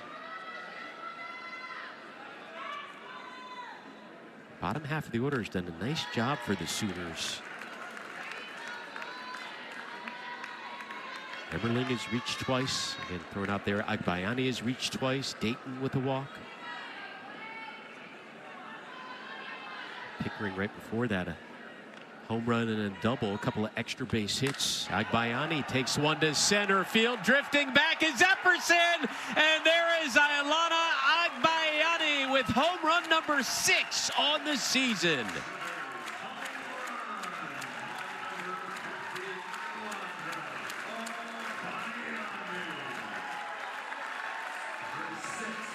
Second home run of the inning for the Sooners. Agbayani bought herself some time, and it's another inside pitch from Fakes that a lefty is able to drive to center field. And these lefties fouling off that outside pitch until they get something over the plate that they can stay through. 2 backdoor curveballs from Fakes, 2 home runs by the lefties of the Sooners. Breaking through against Gabby Fakes, who had gone technically 4 consecutive shutout innings. But the Sooners have arrived. Oklahoma could become the first team in NCAA history to hit 200 home runs in a season by the time it's all said and done. There'll be a pinch hitter coming up for the Sooners, and we'll see if we'll have a new pitcher as well for the Shockers. Well, Fakes was doing a really good job. Came in and was keeping her pitch count down. First inning, she threw 18 pitches. Second inning, 15. The third and the fifth, she kept it under 10, 8 and 4 respectively. But you see the lefties of Oklahoma starting to chip away and just fouling off those outside pitches till they got something they could handle. Right now, Courtney Oliver out to talk about just location, how they can sequence a little different to keep the Sooners off balance. 2 home runs in this inning. Cassidy Pickering first. A couple of batters later, Ailana Agbayani. Yeah, Gabby Fakes trying to use that backdoor curveball after going outside, outside, outside to the lefties, but those lefties ready for that inside pitch. Fakes will stay in there, and she'll get ready to face the pinch hitter, Alyssa Parker, who Patty Gasso calls a special, special player. Back-to-back Gatorade Oklahoma High School Player of the Year, and a true three-way player. Can hit 10 home runs on the year, can pitch. Just one loss in the circle this season, 4-1, and can field as well. She has played every infield position this year. Parker drills one to left, but right at Rooney. Another hard hit ball. This time it's an out. But Oklahoma tacks on a few more. They score for the first time since the first. Now up by 3. Up the Sooners quiet. Very efficient in her outing, but OU adjusting to the lefty. If you're an opposing pitcher, I mean, what's the game plan? You don't want to walk opposing batters and put runners on for their talented hitters, but one mistake, as you can see, changes the scoreboard immediately. Oh, and not even necessarily a mistake. You look at those 2 pitches, they're low in the zone. They're not bad pitches, but you have to be unpredictable and you have to be able to change eye levels or change timing. The one thing I haven't seen out of Fakes is much off speed, so OU essentially able to time her up because both sides of the plate are moving at the same speed. Here's Cami Smith, who went yard for Wichita State in the 3rd inning and doubled in the 2nd. Audrey Lowry back out there in the circle for Oklahoma, the sophomore lefty. A single allowed, and that's it through 2. No runs, no walks, and 1 strikeout. As we said, she is 15-1 on the year. Well, Lowry really has come in and changed the pace. I heard Coach Gasso talk about it. Berzon was working from behind too much. Lowry come in 6 of 8 first pitch strikes. She's going right at the shocker hitters. Cami Smith gets into another one to deep right, and making the grab on the track is Parker. Smith gave one a ride, but it's a long out, number 1.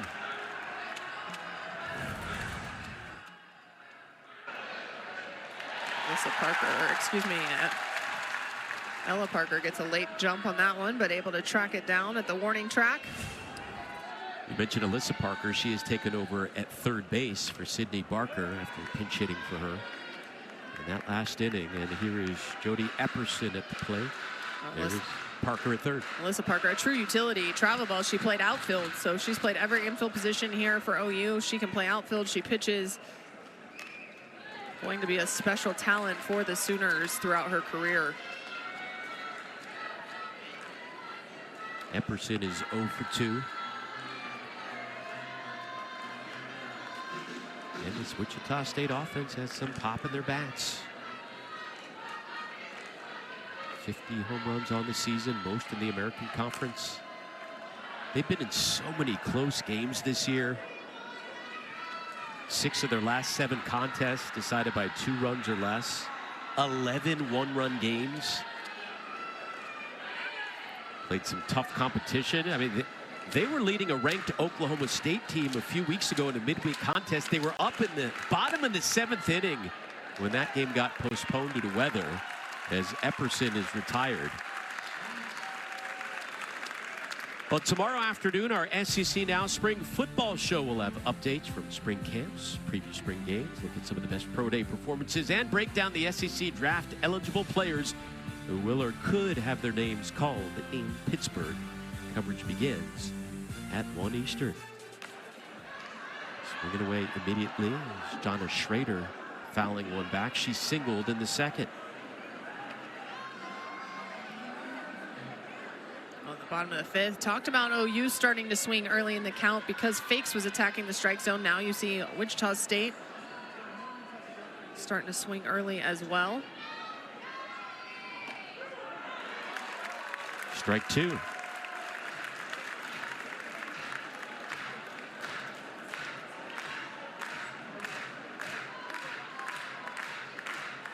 Lowry 57 strikeouts on the year. Can't reach that one. Charging in from short is Garcia, and just a tad too late. Garcia came in with a full head of steam, but Schrader beats it out with 2 outs.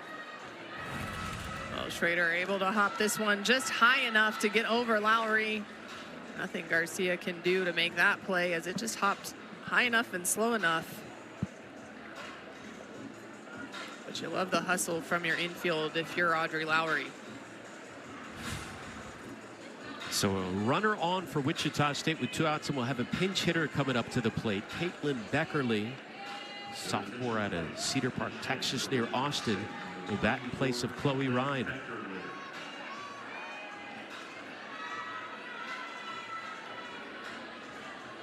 Beckerly, a couple of hits on the season and 5 at bats.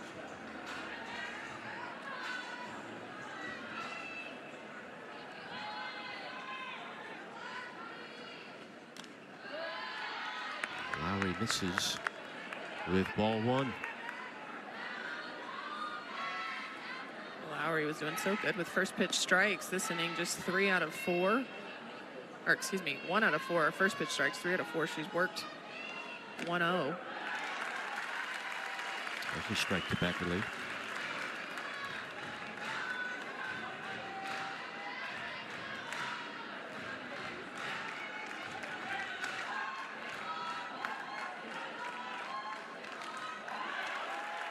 One and 2. Good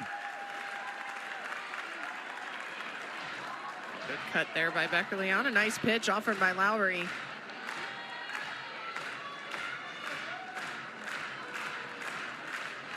One, 2 on the way from Audrey Lowry. Over to short. Garcia gobbles that one up. And the Shockers will leave a runner on. 6-3 Sooners here in the 6th.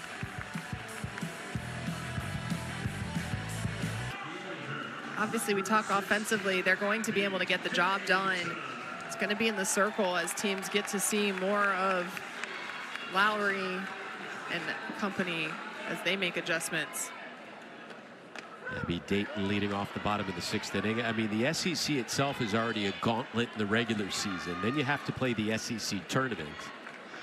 And then the real postseason begins, the regionals, the supers, and beyond to the Women's College World Series. When you look at that schedule, Kentucky, the only non-ranked team, but you can't overlook them. Yeah. You know, you and I just called Tennessee and Ole Miss. Ole Miss not ranked, and they took 2 of 3 from Tennessee. So nearly swept the series. yeah, it doesn't matter ranked or not. SEC is a gauntlet and tough, and you have to be on your A game every day. 2-1 from Fakes, who was on her A game for the first 4 innings. She came out of the bullpen, but Oklahoma broke through. In that last inning, couple of runs and 3 hits. 2-1 to Dayton.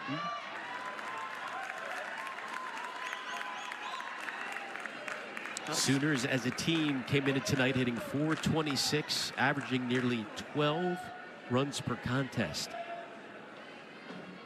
So Wichita State has to feel at least a little bit good. They've held Oklahoma below those numbers, but Dayton will head over to first.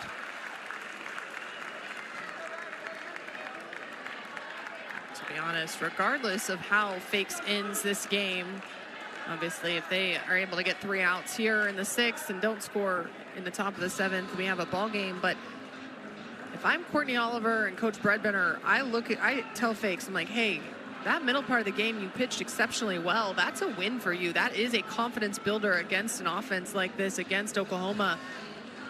And sometimes in this game, you have to start to frame wins and confidence boosts in segments.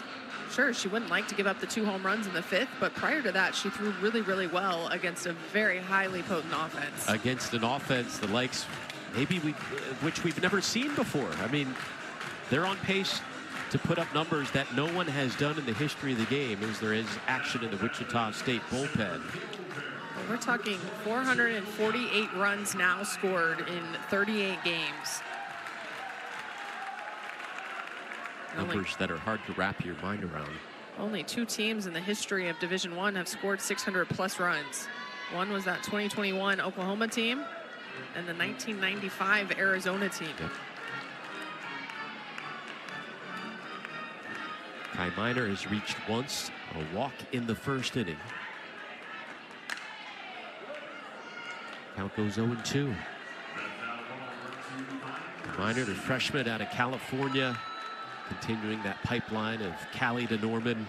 So the speed of the college game was overwhelming at first, but she had some upperclassmen like Abby Dayton help her along, and now all she's done is turned into one of the best hitters in the country. That average sitting at .495 to lead all freshmen. Anyone that follows softball prior to college in the travel and high school level, there was never a question that Kaya Minor was going to come in and be able to be an immediate impact. Her power, her speed. It's a combination you don't find in a lot of athletes, and you see her swinging away. There was a point in time she used to slap a lot. So that just attributes the strength and power that she's developed over the course of her career. Top 10 recruit coming out of Irvine. Had a 17-game hitting streak going earlier this year. And again, was just bumped up to the leadoff spot on Sunday. Was hitting around 6th in the lineup for a good chunk. Bumped up to lead off against LSU and produced right away, doubling to start off that game. Sends one to center field. Epperson is there.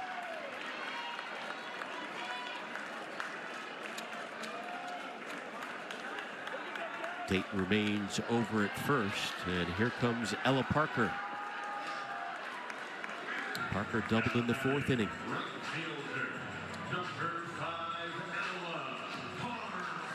Ella Parker's uncle is Dave Roberts, manager of the Los Angeles Dodgers. And grown up in California, he used to go to a lot of her games in Ladera Heights. He used to sit directly behind home plate, and then after the game, go over all of those at-bats with her after he analyzed them, break down her strengths and weaknesses, and definitely helped her turn into the hitter she has become today. Batting .440 right now.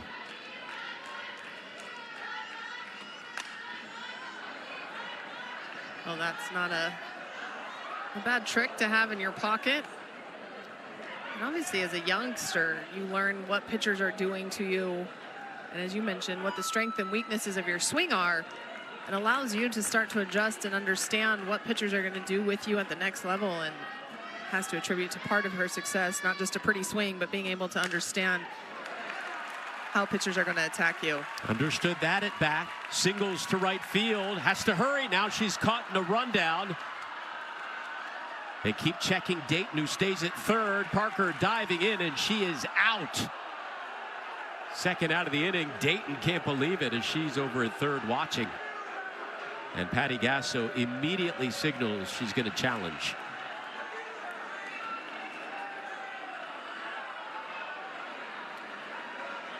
I think Ella Parker thought she got back in time. Kaylee Young was over there, but kind of behind Parker too. So as the play happened, a little farther away from the bag, having to follow that rundown as it happened between first and second.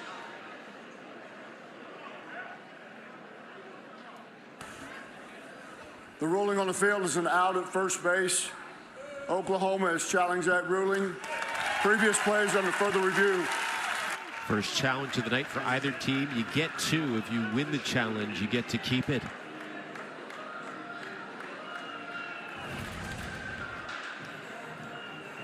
One more look. Here's the throw back.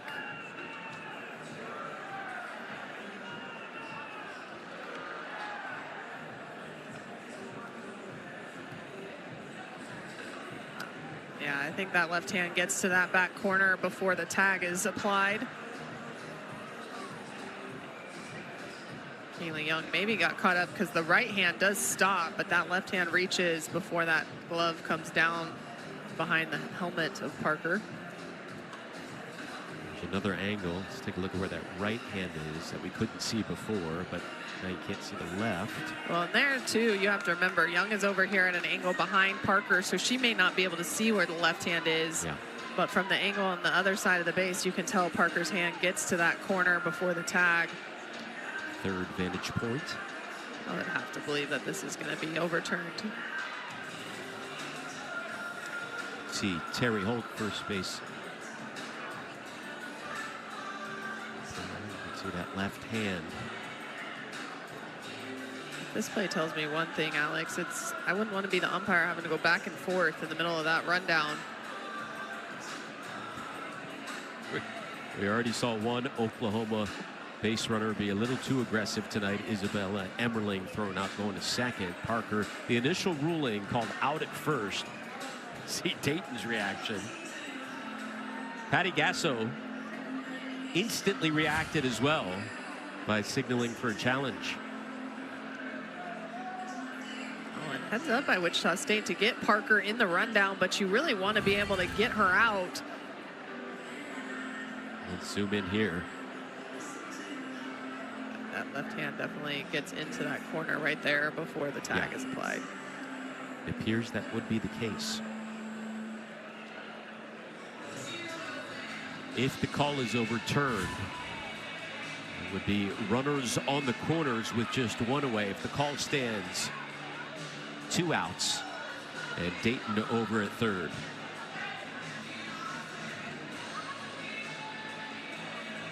Waiting in the wings is Kendall Wells, the nation's leading home run hitter. Doesn't seem too stressed out about the wait, and we have a decision.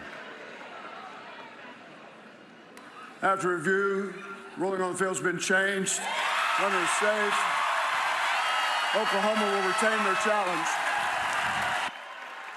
Patty Gasso all smiles. Ella Parker pumped as she's replaced by a pinch runner over at first base, and Dayton will be over at third. So here comes Kendall Wells. Here's what she's done so far tonight. Earned a free pass in the first inning. Then in the second inning, a hard hit ball to center field. Next at bat in the fourth. Lined out 0 for 2 with a walk so far, and she's coming up with 2 on and 1 away. What's the approach here now from Fakes? Oh, you have 1 out, runners at first and third. I think Coach Bredbenner's talking about how they're going to handle this situation. I believe Tia Malloy is in pinch running, and so you know OU's going to try to send her, get 2 in scoring position. I think the conversations, we're going to go at her, but if you fall behind, you don't want to give her anything too good. Courtney Oliver out to talk to Fakes about how to approach that. I think the biggest thing is that Kendall Wells has not gone with the ball extremely well off of Fakes. She's fouled a lot off, but haven't put it in fair territory.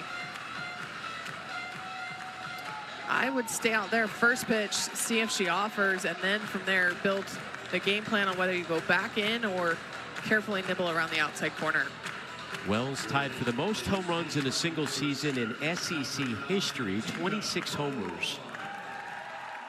4 shy of the NCAA single season freshman record. She's got a pinch runner, Malloy over at first, Dayton at third.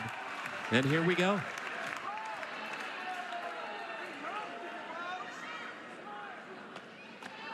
That one nearly caught her. Malloy will take second, no throw.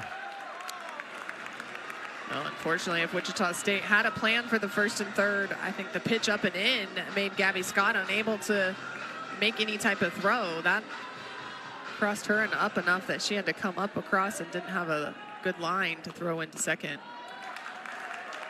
Wells has a 3-run lead over UCLA's Megan Grant for the national lead. Wells with 26 on the year. Grant not too far behind.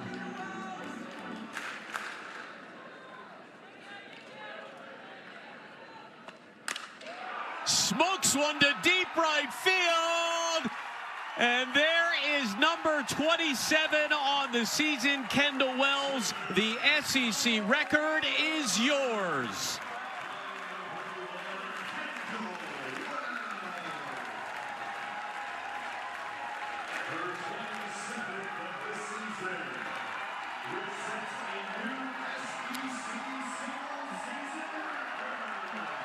And the celebration ensues for the Sooners. Oh, the freshman just absolutely on a tear. As we mentioned, 0 for 2 on the day, but last at bat of the game or what looks like it's going to be the last bout of the game for the freshman, able to come through with the big 3-run shot, breaking that SEC single season record. 27th homer of the year, 3 shy of the NCAA freshman record. And let's take another look. Oh, Gabby fakes behind in the count, and she goes outside. Kendall Wells has seen enough of these, but you see her stay through that one. We were seeing her pull off a little bit earlier. I don't even know if I call that a complete swing, but she has enough power that is able to get over the fence right down the right field line. And that right there is the home run that breaks the SEC single season record. For Wells, it's her 8th home run in the last 9 games. And Kat, it's just unfathomable. She was in high school last year. She's now just 10 home runs away from breaking the all-time NCAA single season record, not for freshmen, for any class of player that currently sits at 37 homers. That record has been in place for 31 years. At this rate, Wells will break that record before the end of the regular season, and that home run has chased Gabby Fakes from the game. She's replaced in the circle by Ava Sliger.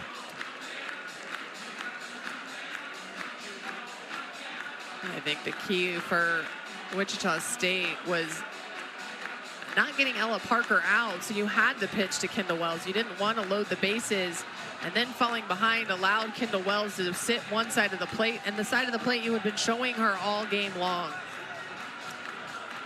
The power from the freshman on display, but also the ability to adjust.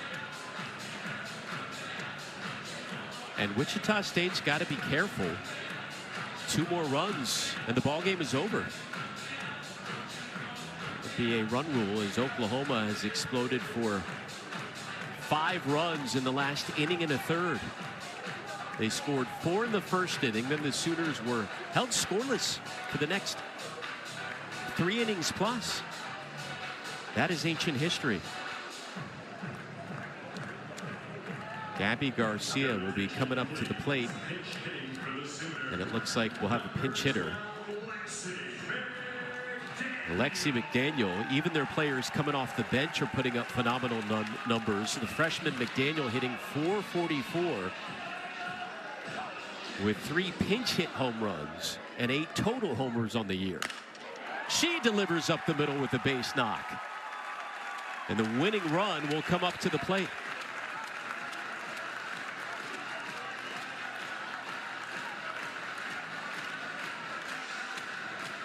Well, since the 3rd inning, so 4th, 5th, and 6th on, we have seen a lot of Sooners swinging at the first pitch, and that's a sign of them hunting a certain pitch. They're buying into seeing that pitch and driving it hard, and even though early it didn't amount to a lot of run support, it allowed them to get timing. It allowed them to understand that the plan is working. And you see McDaniel executing it to perfection there as well. Cassidy Pickering homered in the 5th inning. Oklahoma with 3 home runs on the night and now 136 on the year. Or they were held without a home run in the first 2 games of that LSU series, but came back with a vengeance in the finale, launching 4. 3 and counting this evening. Pickering to left field. 4 straight hits now by the Sooners.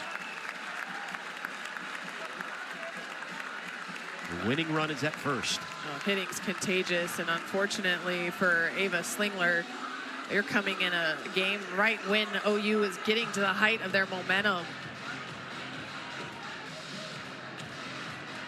Patty Gasso may send a pinch runner out there for Pickering over at first base. Fans enjoying themselves here at Love's Field as Chaney Helton replaces Pickering. Over at second is McDaniel. Kendall Wells, home run number 27 on the year. We'll speak with her after this one comes to an end. So Helton, the pinch runner, representing the winning run. Isabella Emmerling at the plate. She is 2 for 3. Couple of singles and got thrown out digging for 2 in the 5th.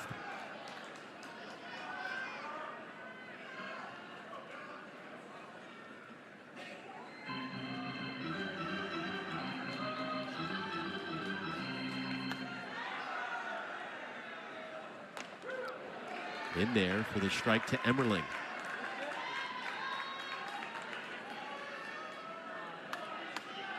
Emmerling, a couple of home runs against Wichita State last year. I mean, you talk about the improvement for Emmerling at the plate in her senior year. What a season. The 0-1 misses. She hit .212 a year ago. This season batting .440 and has already matched last year's home run total. When we talk about it, they don't just get some of the best athletes, they develop those athletes, and that's a testament to JT Gasso. Emmerling strokes one foul. And as well, I think a lot of their power numbers, you watch some of these athletes as they go through their course of their career, you can see how strong they get. They don't swing for power without some strength, both in lower half, even sometimes your upper half. And when you're immersed in a program for over a year, a lot of times you get senior transfers, you get 1 year, you just kind of let them go. But in Emmerling's case, 2 years, has the ability to get a lot stronger and learn a lot from JT Gasso. Last season at North Carolina, hit .323, has just boosted those numbers here in her senior season. 2 on, 1 away. The 2-2. Again, just ahead of that one. Slingler trying to mix that one inside. Emmerling got around it just a little bit, pulled it foul. Biggest thing I haven't seen from Wichita State is a change in timing. So an off-speed pitch that absolutely makes OU have to second guess if you're going to throw 2 speeds within the strike zone. For Schleiger, and 1 more ball loads the bases. Agbayani on deck.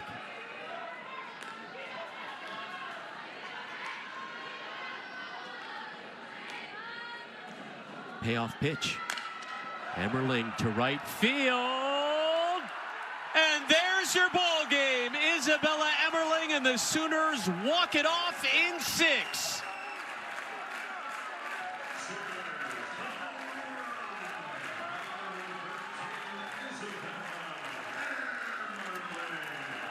The Sooners hit 4 home runs on the night. All of those 4 coming in the last 2 innings and remain undefeated when Isabella Emmerling goes yard. Well, Emmerling put up a good fight in that last at bat, able to go with that pitch right over the right field wall. And you see the adjustment by OU starting to go opposite field late in the game. Emmerling and Kendall Wells both. But the power of OU just comes on display late in the game. And Wichita State just didn't have an answer. So many weapons, 4 different players hitting home runs for the Sooners. We'll recap the victory after the break and talk to one of the stars of the night, the best home run hitter in the nation, Kendall Wells, straight ahead.